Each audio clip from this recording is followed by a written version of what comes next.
Hello and welcome to our online panel discussion regarding the rise of virtual brands and dark kitchen. I am Nikolai, I am the host for today, and I invited Rush Hour and Apicbase. Together, Rush Hour and Apicbase solve both the front of house and the back of house of multiple dark kitchens and virtual brands. It saves them countless hours, and most of all, it enables them to keep on growing. But before we start into the conversation, let's quickly let the companies and speakers introduce themselves. Nicolas, can you start, please? Absolutely. So I'm Nicholas. I'm the head of partnerships at Rush Hour for the European countries. We have been on the market at the end of 2019, right before COVID hits. So Rush Hour was born inside the dark kitchen. Of course, we definitely had a push with the pandemic. As of today, we are in 5 different countries in Europe. And our mission is simple. We help restaurants to centralize all the delivery platforms into one single device to really streamline the operations. But on top of that, we are helping restaurants to grow revenue by plugging different virtual brands thanks to a partnership with Babylon Food. All right, great stuff, Nicolas. What about you, Carl? So, hello everybody. My name is Carl. I'm a co-founder and CEO of Apicbase. At Apicbase, we focus on the back of house of food and beverage organizations. And with back of house, we typically mean everything that has to do with the kitchen and with the food costs, food and beverage costs. So basically, we have a few modules, and these modules, well, it starts with making sure that all of your recipes are centralized and standardized. And then we have modules like procurement, inventory management, traceability, production planning, everything you need to streamline and optimize your kitchen and make sure that you have a better bottom line at the end of the road. Oh, you're muted, Nicolas. Yes, I saw. My apologies. I said, well, that's wonderful. Now, if everyone's ready, let's just dive into the topic of today. How can virtual brands and dark kitchen achieve sustainable growth? Nicolas, can you explain to the listeners what the actual difference is between a virtual brand and a dark kitchen?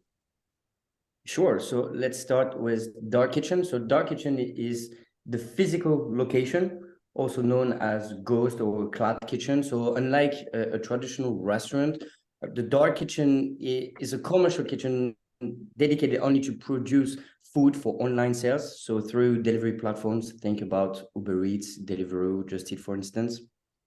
So dark kitchen are so called because there is nothing from the outside that show that there is a kitchen in the space. On the other hand, you have the virtual brands. So virtual brands are concepts that are made only for deliveries. So we see the rise of these virtual brands because it gives more visibility to the different restaurants. And on the other hand, to the dark kitchen where you need to build your entire kitchen equipment, virtual brands can be plugged in an existing restaurant. So an interesting thing is that in 2021, we saw on the delivery platforms around 10,000 virtual brands. We witness as of today almost 40,000, which accounts about 10% of the company storefronts on Uber Eats for US and Canada, for instance. This is great stuff, Nicolas. Thank you for your insights. And where would you say, how does these concepts originate? Well, dark kitchen have been around for quite a long time. I think the first time that we saw it on paper was on 2015. Think about like online shopping, for instance. It's a direct way to sell to direct consumer. It's pretty much the same thing with dark kitchen, with food delivered directly to the door of the customer. Of course, the pandemic definitely fueled the rise of the dark kitchen. The increase in technology as well definitely boosted the dark kitchen, and it's not expected to slow down anytime soon. Of course, when it first started, there was not any regulations that were allowing different restaurants to actually get controlled by hygiene, for instance. So it was a great opportunity for some entrepreneurs in the US to implement this business model in a legal manner. Now that the pandemic is over, we are witnessing an evolution towards a hybrid model where customer can go directly to the spot to order a food, to maybe have conversation with the kitchen staff. It's also an opportunity for the dark kitchen to also sell directly to consumer, but not through delivery platforms, for example, through a click and collect or direct to consumer solutions. So it offers multiple sales channels, and so it also allows different dark kitchen to build customer loyalty. Mhm. All right. Thank you Well, for this. Go ahead, Carl. yeah, I think this is extremely interesting, basically, to have a bit of an insight on how dark kitchens and virtual brands got into existence. But you know, my gut feeling is actually that it's mainly the virtual brand you want to be in, isn't it, Nicholas? I mean, I think this is something, yeah. Dark kitchens are very capital intensive to my feeling. Is that correct? True. So even though it's still cheaper than a traditional restaurant settings, if you look at the business plan that you need to have for a dark kitchen, as you rely a lot on delivery platforms, you still have a lot of an investment to be done at the beginning. And it's easy actually to start, but to be sustainable, it's another story. Whereas a virtual brands would be easier to plug to your existing operational cost. So there is a higher chance that if you use the right virtual brands, if you build your own, it would be more successful, or would be easier actually at the beginning to perform. All right. All right. Thank you for this so far, Carl and Nicolas. When I think back to the last couple of years, we saw a huge growth. You already mentioned it at 10,000 to around 40,000 virtual brands, for example. What do you think made them grow so rapidly, or made them scale up so fast in only a couple of years?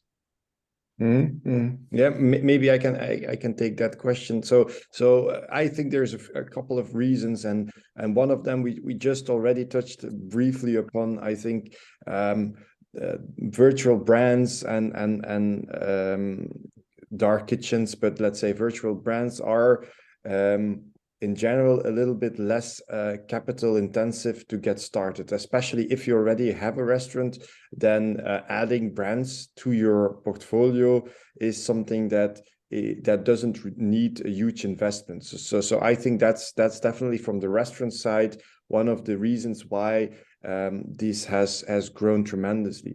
But I think the main reason is, of course, the popularity of delivery services and you know, the customer demand. People just want to go to a website, choose a pizza, and get it delivered within 15 or 30 minutes at their doorstep. They don't feel like cooking. They don't feel like spending a lot of money on a restaurant, but they still need to eat. So this is a perfect extra addition to the whole, let's say, universe of getting food.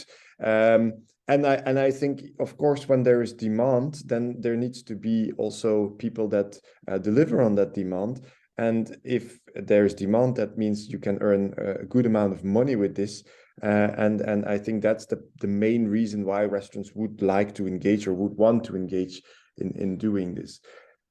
So for me, these are the two main reasons of the success of dark and virtual brands.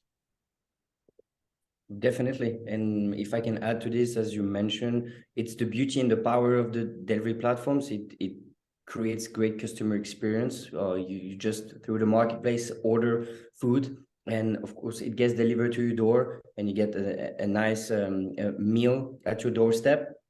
And also definitely the pandemic accelerated the growth of the dark kitchen. Many restaurants we do remember during this time had to close and change the operation through the dark kitchen model. and some actually kept on going. They changed the settings with smaller seating space, less employees as well. It was a tough time, so it also helped through this transition.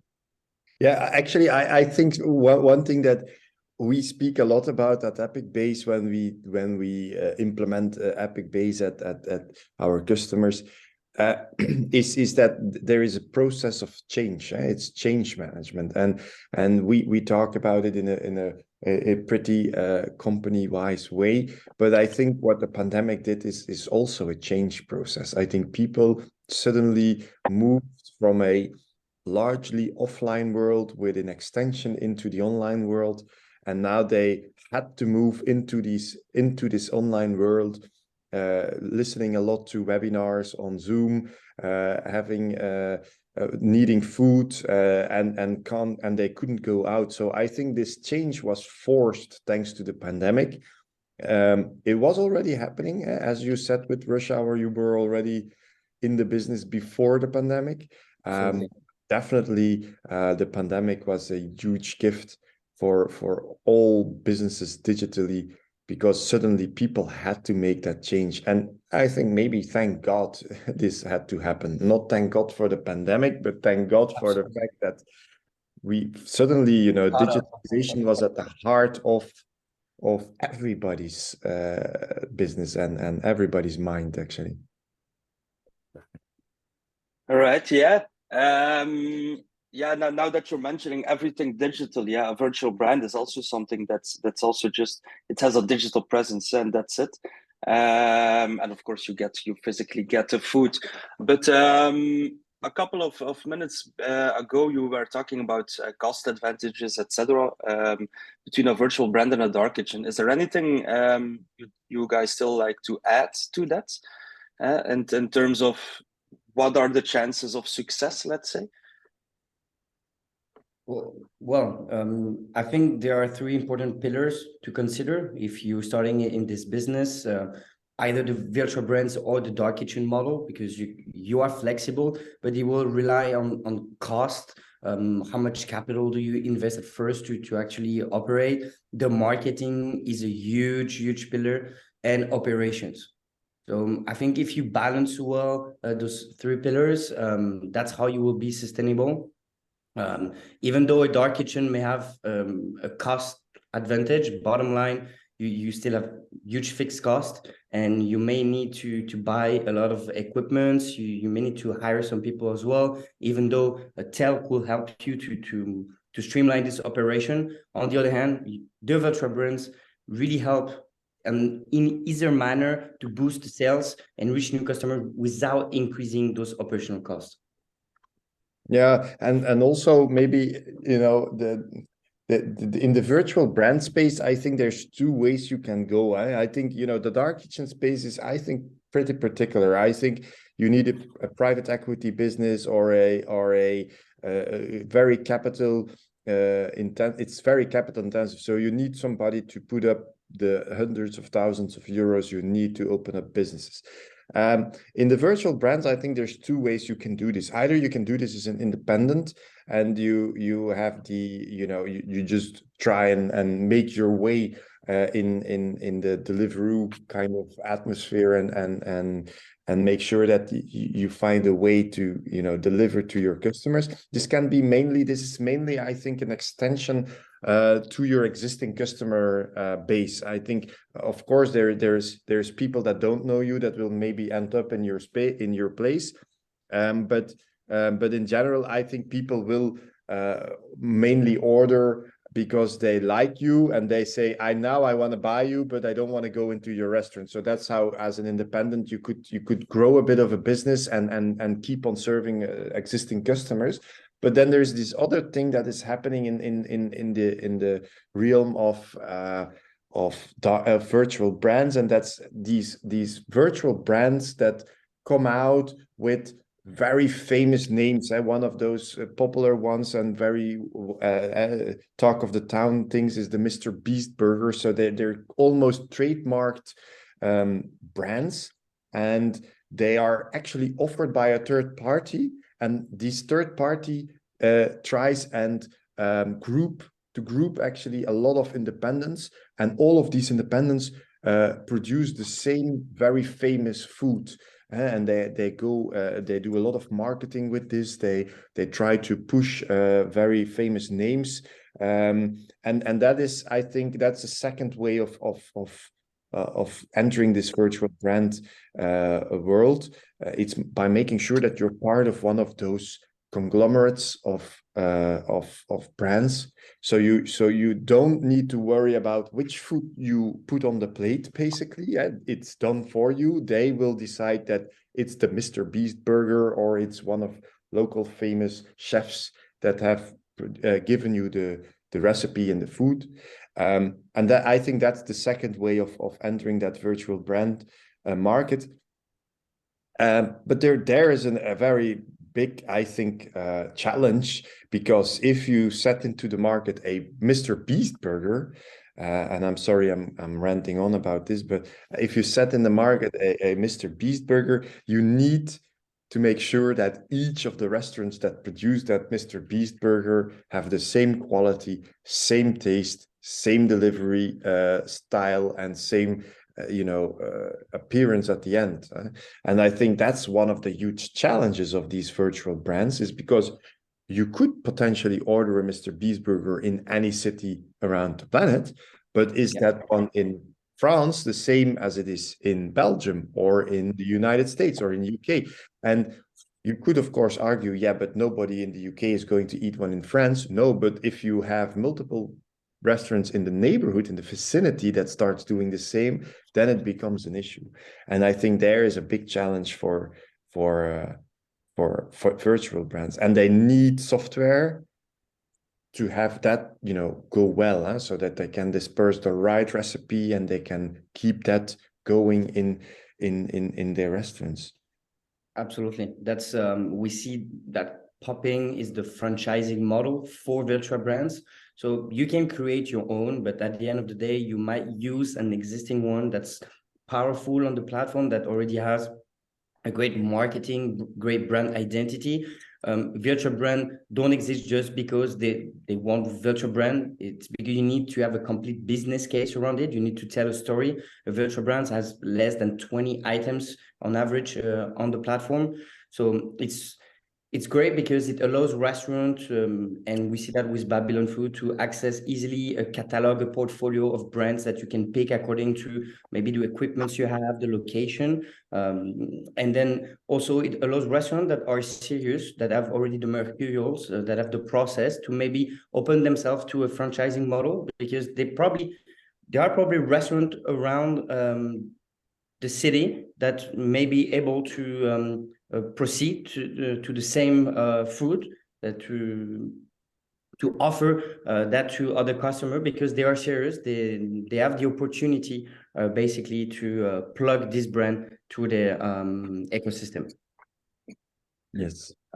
All right, that's interesting, guys. I'm also just thinking out loud, as in every type of business, let's say, because in essence it's a business. Virtual brands are business, dark kitchen is a business. In every type, you always, when your business is growing, and it's speeding up the growth, there's always a lot of opportunities that are arising, but also a lot of struggles. Can you guys give any tips, pointers in that area? Yeah, I'm happy to jump in here. Of course, I mentioned already one challenge, and that's making sure, especially in the franchise model, that you have the right recipe, and you make sure that everybody is producing the same quality. I think that's a big challenge. Another challenge, I think, especially if you look then at the individual or the individual restaurants, the individual virtual brands, I think it is an increasingly difficult task to make sure that you are visible and found on these platforms. They have a huge market position, and well, if you start today with a virtual brand, I could guess that the number of orders will be pretty low, just because the fact that nobody will find your pizza or your spaghetti. So I think it's a big challenge to be found in this way. And of course, and I mean, we cannot be extreme. We cannot deny this. I think there is a huge cost involved in this. I mean, we see that the delivery platforms take a huge percentage of each sale, and I think that is something that needs to be taken into account. Because you could potentially sell a lot, but if your margin is not correct, and if your profit is melting like ice before the sun almost, it's like, yeah, you have to be careful that you don't end up in a bigger mess than when you started. Yeah, absolutely. But that's why we're also seeing that hybrid model being more popular, because it's great when you actually get started that you just switch on a menu on those delivery platforms and they bring you the visibility. So yeah, they take maybe 25-30%, but it's almost like a referral model. They, thanks to the platform, okay, I'm giving you customer. Now it's how am I building my own database? How do I own the client? How am I able to reach out to him at the end of the day to know his consumption? Is to redirect him towards my own sales channels. I think that's also very important. Cost, of course, we mentioned it might be a struggles, the supply chain, the optimization, but there's opportunities to actually redirect those customers towards your own sales channels and own the customer at the end of the day. Yeah, I think that is the holy grail of the moment. I when I talk to our customers, they all are looking for ways to can I say, circumvent the huge mastodontic platforms, because they don't share the right data, but still you want to have a customer relationship, and that's very difficult in these times.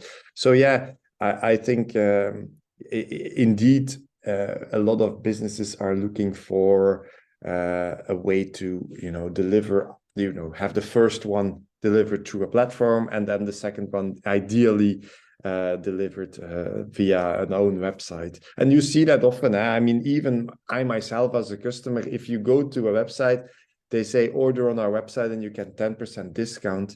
It's almost we split the difference. So that is what's happening a lot. I understand. Yeah. Yes, thank you guys. It's very informative. I heard both of you mention technology already a couple of times. Exactly how important is a tech stack for, let's say, a virtual brand?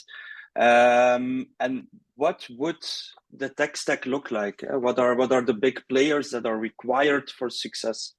Yeah, maybe Nicolas, if I jump in here as well, maybe. Please, sorry. go ahead.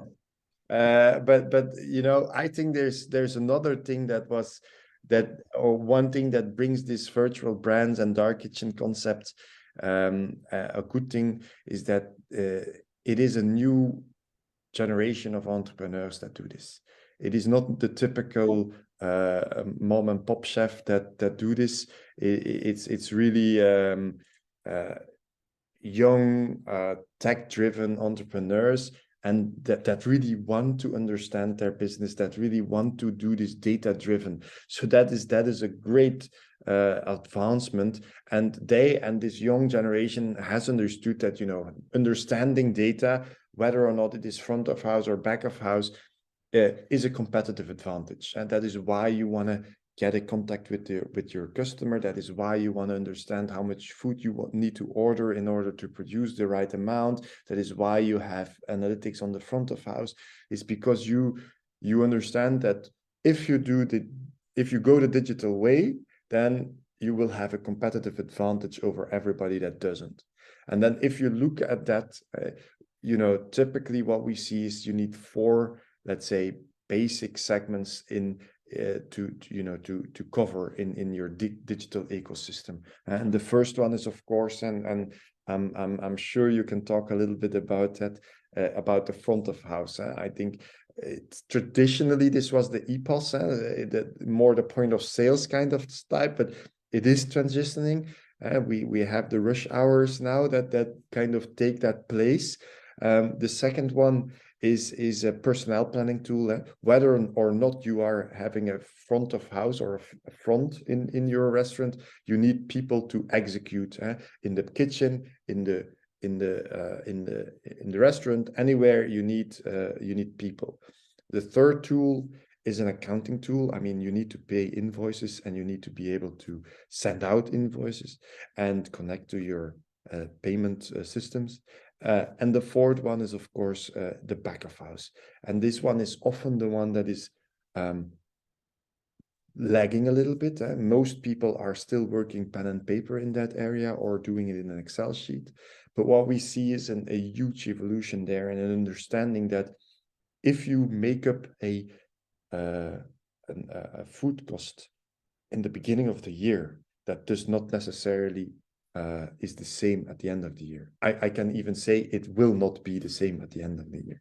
And actually, we did a few of these case studies with customers of ours, and thanks to our software, and thanks to having a software like Apicbase, they didn't only understand that they were having a little bit of a drop in revenue, because the end of the year was more difficult for many restaurants than the beginning of the year, but we also saw a huge rise in food cost. So where the guys started at a 17.5, which is top of the line. So this is really a high quality athlete in the kitchen. 17.5% food cost. They rised to 22% by the end of the year. So they lost 4 to 5% in margin in 1 year time due to rising food costs. And of course, if you don't know this and you have a declining revenue and a rising food cost, it's a recipe for disaster. And thanks to software like Apicbase, you can see this and you can understand that you need to do something. You need to order different ingredients. You need to change your menu. You need to change your recipes. All of this can be done thanks to the fact that you have a day-to-day almost a follow-up of your food, a month-to-month analytics on your food cost. And I think that's the 4 pillars of tech stack in a restaurant or in a virtual brand or a dark kitchen or anything to do with food, basically. Absolutely, agree with you on that, Carl. We are in the food tech industry, so food is important, but the tech is really at the heart of the operations in those restaurants, in the virtual brands model, in the dark kitchens. What's really important is that the 4 segments that you mentioned are also integrated all together. And that's very essential when we started Rush Hours. How do we become that middleware inside the restaurant that actually interacts with other players? So you mentioned the different POS system that were here before us. And it's important that we get an integration with the system. For the front of house, Russia really streamlined the operation. When you are in this business, you have many native hardware, printers, tablets all over the place, because of course every single marketplace has its own hardware. So it was important for us to guarantee that we can remove those, that you limit the interaction with tablets, that you are compliant with the algorithm. So the tech is really important here inside those restaurants. All right, thank you, guys. Yeah, talking about tech, it's amazing how tech enables you, and at one side, as Carl already mentioned, to visualize your data. It's good to know what your data is, and exactly by knowing your data, you also can figure out how to act on the data or how to preemptively act on it. What would both of you say that is the most important, excuse me, are the most important data sets both in the front of house, let's say, and the back of house, where you should prioritize, let's say, if you want to scale from, let's say, 1 to 100 locations, what is the data you want to pay attention to? Carl, you want to go ahead? Yeah, I can definitely say something about that. Maybe I wanted to start with there's basically two numbers that count in your business, and I think that is top of line and bottom of line. And basically, the top of line is everything revenue based. Bottom of line is everything that you can save in costs will improve your bottom line. And the mission and the vision of Apicbase is to contribute to a healthier bottom line. That is a healthier planet and a healthier bottom line. That's actually our baseline. And I think, yeah, Nicolas, from a revenue perspective, I guess you have a few key performance indicators that you could elaborate on, and of course, I'm happy afterwards to talk a little bit about the bottom line indicators. For sure, because we are directly connected to the delivery platforms. We get all the flux of information. So if we look, it's very important, I believe, that we are able to measure those KPIs to better manage for the restaurant to take the decision according to those KPIs. So if you look at the amount of revenue, it's important, but to have that global vision on how much maybe you spend on marketing, so on promotion linked to that revenue. Because of course you mentioned top of line, but bottom line, how much money did you really make? There is the marketing cost, there is the commissions for the platforms, how many orders you make per hour. Does it make sense for you to have this amount of staff at this specific time of the day? How many new customer did you actually convince today that actually purchase your virtual brand compared to existing customers that are loyal to you and ordered through the platform again? As we are interacted to, for example, to a click and collect solution, how did you manage to push down that acquisition cost to 30% if they used your own DTC solution? Knowing your customer, we have a lot of data. It's important that we can measure them so they can take the best decision. All right, fantastic. Maybe let's say from a bottom line perspective, back of house perspective, of course, I mentioned earlier a study that we did from a very good performing customer, that was around, let's say, 20%. But to be honest, the average food cost that we see is somewhere around 30 to 35%. So and I think that is the first number you want to keep track of. So especially in this very competitive virtual brands market, where margins are eaten by other things such as marketing, I think you want to keep control of that. And the second thing is, of course, if you set your theoretical food cost and you say, okay, I think I'm going to make this at 22% or 24%, you have to measure the gap with your actual food cost.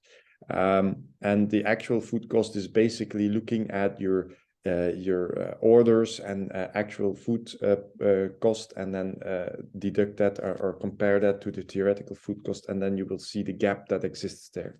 And then, of course, it is very important to understand how did that gap came into being. Are you overportioning? Are you wasting too much? Are you ordering the wrong materials? And all of that is, of course, visible in Apicbase, and is what you want to get that food cost down. And I think, and I'm a strong believer in this, and the more and the longer I am in this industry, the more important I think this is. There's been a time, and this is maybe I'm jumping out of the virtual brand world a little bit, but in food in general, in food businesses in general, hospitality in general, there's been a very big focus on revenue, how to improve revenue, how to get insights in revenue. But I think I am more than ever convinced that in this world, the bottom line becomes more and more, the profitability becomes more and more, important.